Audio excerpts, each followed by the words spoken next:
مشاهدينا السؤال الرابع بحلقة اليوم يقول شنو أصل كلمة توت؟ خلينا نشوف المتشارك معانا. المشارك هاي شلونك؟ زين. أخبارك؟ تمام مبسوط.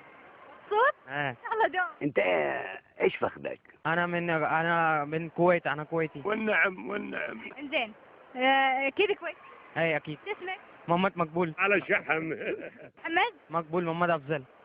شنو؟ محمد مقبول محمد افضل موزالة. يعني ايش الكلام هذا؟ موزان. ايه. هلا والله. اسمعي يولي. محمد تعرف توت؟ What is that? Pada aku saya apa tidak mesti lip setiap bersebut jempega. توت.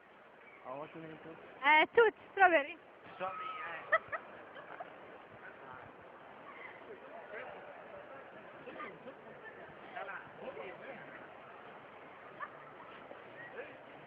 خبلة بنت صحيح. توت.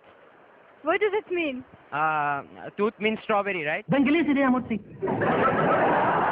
توت. Tooth means strawberry, right?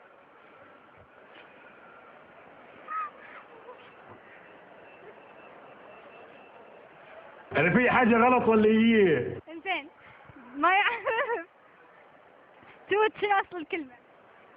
What's the meaning of tooth يعني I don't know. بقالي ساعة بفاهم فيك وانت مخك مش بعض. توت يعني راسبيري not strawberry. Raspberry, huh? Yes. You know where does it belong?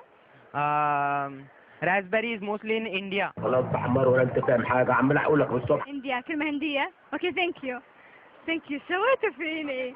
ها هلا yes. It is belonging India, mostly state of Bombay. مصفتها. بومباي بعد بومباي يعني هو مو بس بالهند بومباي. Okay thank you brother محمد. بومباي لا وأنا أقول ستروبري. بومباي لا سويت فيني فيصل. انت اللي بتموتي في قلة الادب. من كثر ما ضحكت والله عيني دمعت. يا ضنايا.